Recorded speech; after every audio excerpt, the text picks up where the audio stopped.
Former White House press secretary under Bush 41, Ari Fleischer, joining us right now. Ari, I mean, we're hearing the president is being counseled differently on this. Some aides say, go ahead, veto it. Others saying, don't. But he's leaving you guessing to the very last second here. But if he were, even though that doesn't look likely, if he were to veto this, obviously everything would be upended. But what do you think? Well, if he vetoes it, here's what his message should be, in my opinion.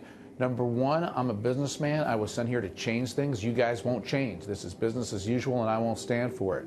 Two, there's a compromise that everybody knows we need to reach on DACA. You get DACA, I get a wall. Let's do this. Everybody knows that's an obvious compromise. The fact that you guys couldn't do it is what's wrong with Washington. So I'm going to end business as usual. I'm vetoing the bill. Let's get DACA done.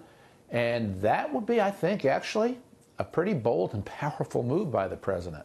It would shake things up. Why can't both parties, though, change this process where we hold the government and its operating up to these sort of arbitrary deadlines? They're not arbitrary, but the fickleness of this is. And just have a better budgeting process, period, much like corporations, for example, do. But why can't we do that? One word, the filibuster. Filibuster is the cause of all of this. When I worked on Capitol Hill for 17 years, we used to pass 12 different bills that funded chunks of the government one at a time. Interior would get its money. Agriculture would get its money. Department of Commerce would get its money. And now, because of the filibuster, no individual bills come up. They all get filibustered, forcing these gigantic, what they call omnibus, one bill to fund everything moments. And if you don't fund everything, everything shuts down. The filibuster, Neil, should be abolished. It's being misused. It's being perverted. It's not the purpose of the filibuster, which is to be reserved for the most momentous, most important moments in American history, fundamental laws. And it doesn't serve anybody any good other than the cause of obstruct, delay, and shut down. Filibuster should be abolished. Now, in the meantime, we use this whole budget process to extract favors. I'll do for you if you do something for me. Much was said under your old boss, President Bush, that in order to garner and complete and get support on the war and some other initiatives, he would look the other way when it came to spending priorities of some prominent Democrats. I don't know what was the truth of the matter here, but I understand how it works, how Washington works. Democratic presidents have done the same in reverse. But what gets us away from that kind of process? I don't think anything will get you away from that, Neil. So long as you have a closely divided Congress. The one thing that could get you away is having big majorities.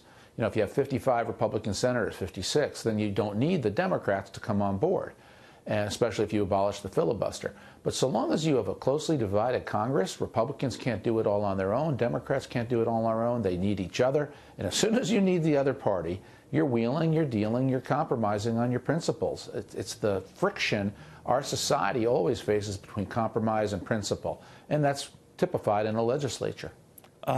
We have these tariffs. I'd be remiss if I didn't raise them with you. I know many are concerned about where they could lead. The Chinese responding and targeting at least 138 U.S. products, $3 billion in planned responses of their own.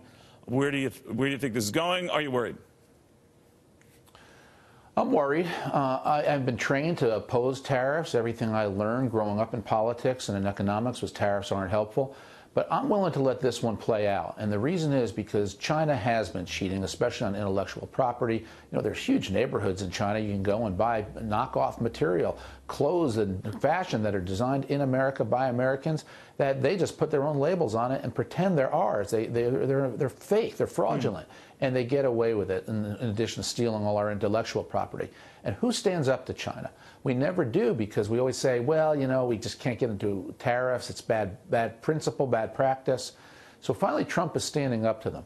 Will it work? Big question. Who knows? Could it lead to a trade war? Yeah, I suppose it could. Might it not? And China modifies their behavior? Maybe.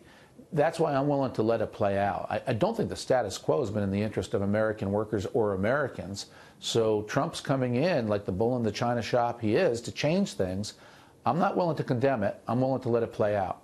All right. And he has that 45-day window to see if the Chinese do comply. So maybe that bought him a little time. All right. Very good seeing you again. Thank you very, very much.